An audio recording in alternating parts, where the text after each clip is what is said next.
Hey, salut tout le monde. Nous voici aujourd'hui dans une nouvelle vidéo pour vous présenter comment je choisis un film, un livre, une série et ce que je cherche réellement quand je choisis un film, une série ou un livre.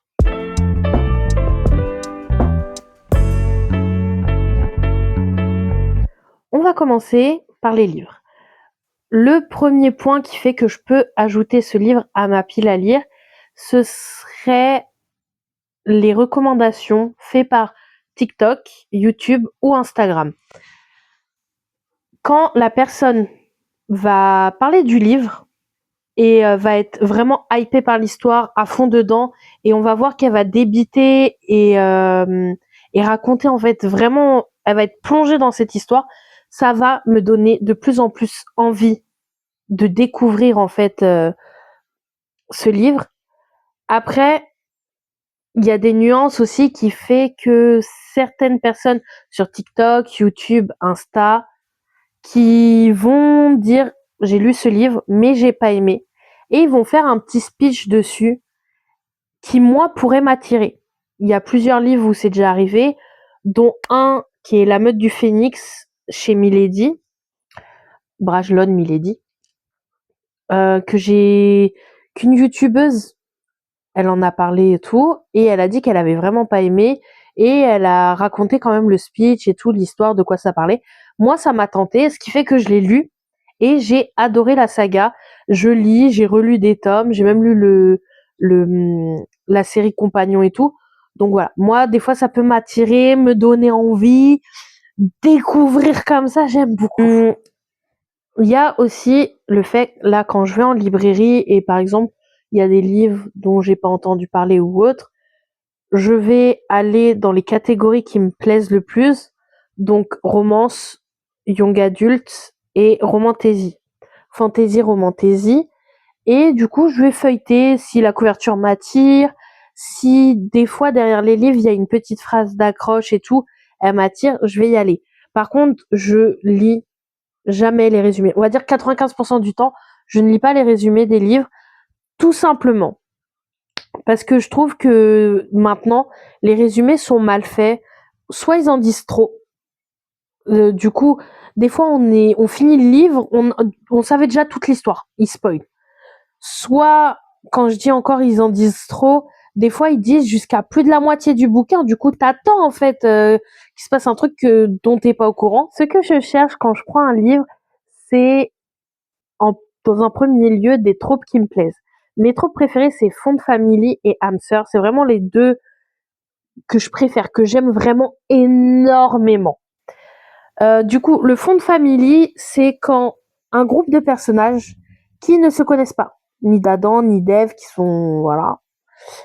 Ou encore quand il y a un groupe qui se connaît, il y a un personnage à part qui va rentrer dans ce groupe et qui a cette alchimie où tu vas t'entendre bien avec un peu tout le monde et tu vas créer en fait des liens forts avec ces personnages, ou en fait tu crées des liens forts et ça devient ta famille de substitution. Ça on le retrouve dans ACOTAR, majoritairement dans le tome 2. On le retrouve aussi dans Quicksilver. On le retrouve aussi dans La Forge des Secrets. J'adore. J'aime vraiment énormément tout ce qui tourne autour de ça. Et j'aime les âmes sœurs. J'aime le fait que deux personnes soient liées par le destin pour être ensemble. Donc ça, par exemple, on le retrouve beaucoup dans les livres de loup-garou, dans ACOTAR, dans Quicksilver. On en trouve assez enfin, pas aussi régulièrement que j'aimerais, mais on retrouve ça. À part les tropes, il y a aussi le fait que j'ai une fixation sur un thème en particulier. Donc par exemple, j'ai eu les vampires avec la confrérie de la Dague Noire, la saga de mon sang, non, c'est pas Entretien avec un vampire, Journal d'un vampire, ou encore Chasseuse de la nuit. Voilà. Je vais vraiment être focus dans tout ce qui touche aux vampires.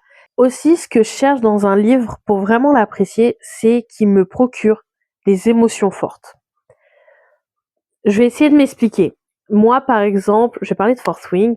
Le tome 1, je l'ai vraiment beaucoup aimé, mais j'ai pas eu cette émotion extrêmement forte qui fait que ça a été le coup de cœur monumental. Ça a été un énorme coup de cœur quand même, Mais voilà, il a manqué un petit truc.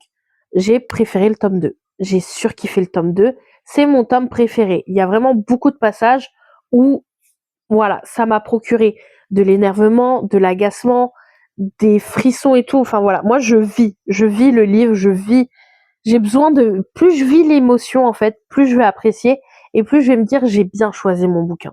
On va passer aux films et pour les films, pour les choisir, je vais me concentrer majoritairement, je pense en premier, sur les acteurs et sur les réalisateurs.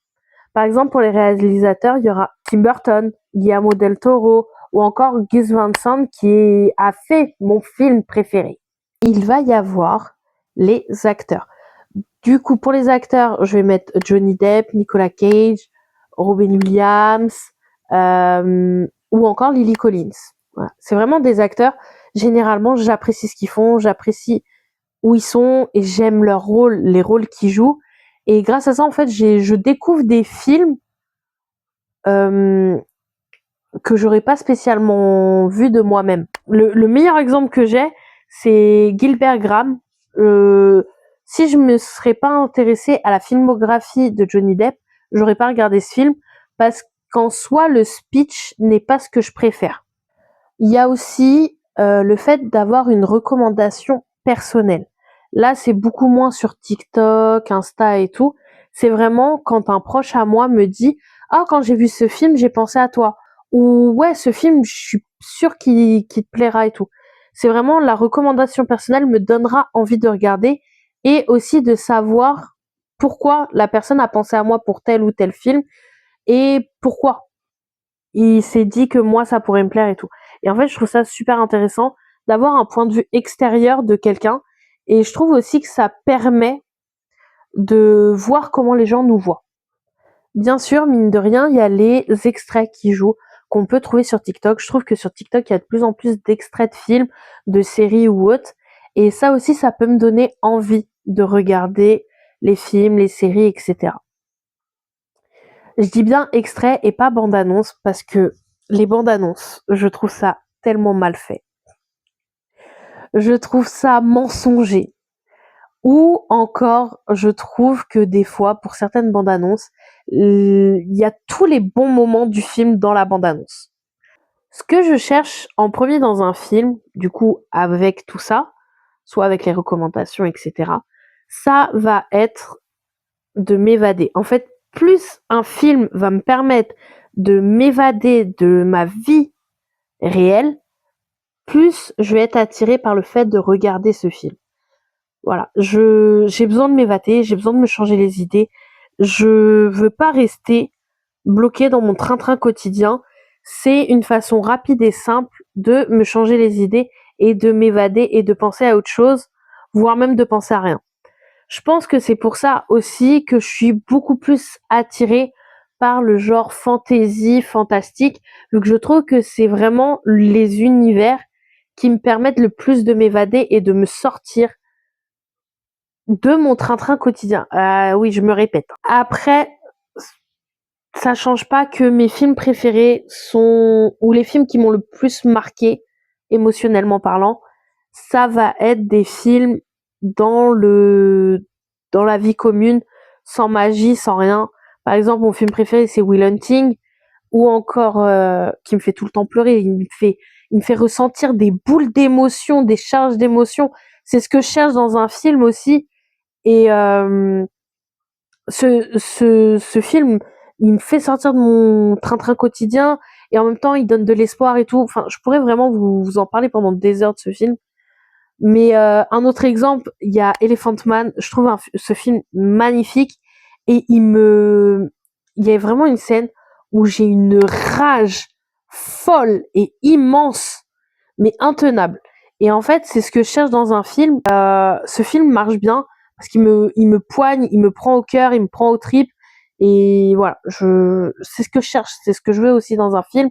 Et aussi, des fois, c'est pour répondre à une fixation que je peux avoir sur le moment. Par exemple, j'ai eu une fixation longtemps sur les zombies. Je vais vous mettre un petit panel de zombies, de films de zombies que j'ai regardés. que j'ai plus ou moins aimé pour certains. Oh waouh! Mais en fait, cette fascination a commencé quand j'ai regardé Le Dernier Train pour Busan en 2016. Je crois que c'est en 2016 que j'ai regardé pour la première fois. Pour les séries, c'était beaucoup plus compliqué de trouver ce qui m'attirait dans les séries. Je suis vraiment quelqu'un axé, fixé sur les séries doudou. Les séries que je regardais quand j'étais plus jeune, les séries qui me rappellent des bons moments, des bons souvenirs, etc. Par exemple, il y a Esprit criminel que je regarde, je re-regarde, je re-regarde. C'est vraiment une série que je regarde. Pour moi, c'est une série doudou. C'est une série que je remets assez régulièrement. Je peux la regarder 1 à 2 fois par an. Donc, c'était beaucoup plus compliqué pour moi de choisir des nouvelles séries. Comment je peux faire pour choisir des nouvelles séries? Souvent sur Disney+ ou encore sur Netflix, s'il y a une série que j'ai bien aimée, je vais aller dessus et cliquer titre similaire. Comme ça, c'était sur une série au départ que j'ai appréciée, qui me permet d'aller chercher d'autres séries qui, selon l'algorithme, correspondent les unes avec les autres. Donc, Esprit criminel, je sais qu'on peut voir par exemple Bones avec, et je sais que Bones, c'est une série que j'ai bien aimée. Donc voilà, il y a plein de petits trucs comme ça. Il y a aussi, pareil que pour les films, la recommandation. Quand quelqu'un me dit « Ah, cette série, elle est bien et je suis sûre que toi, tu l'aimerais », ou encore quand on me dit « Il y a un personnage que t'aimerais trop, faudrait que tu le regardes », ça me donne envie. Et surtout, quand les personnes, quand ils me parlent de ça, souvent, ils me disent pas quel personnage je pourrais aimer ou autre. Ce qui fait que j'essaie de deviner quel personnage j'aime et découvrir une série comme ça. La dernière série que j'ai découverte grâce à ça, c'est Son of Anarchy. Je suis désolée, j'ai beaucoup de mal à le dire. Je mâche mes mots. Et voilà, résultat, coup de cœur. Il y a vraiment des personnages que j'ai aimés profondément. Chips. Voilà. Je vais pas en dire plus, mais voilà. C'est vraiment axé sur des séries doudou ou des séries recommandées. Mais on va reprendre l'exemple des zombies. Quand j'ai une fixation sur un thème, je vais vouloir aussi regarder des séries.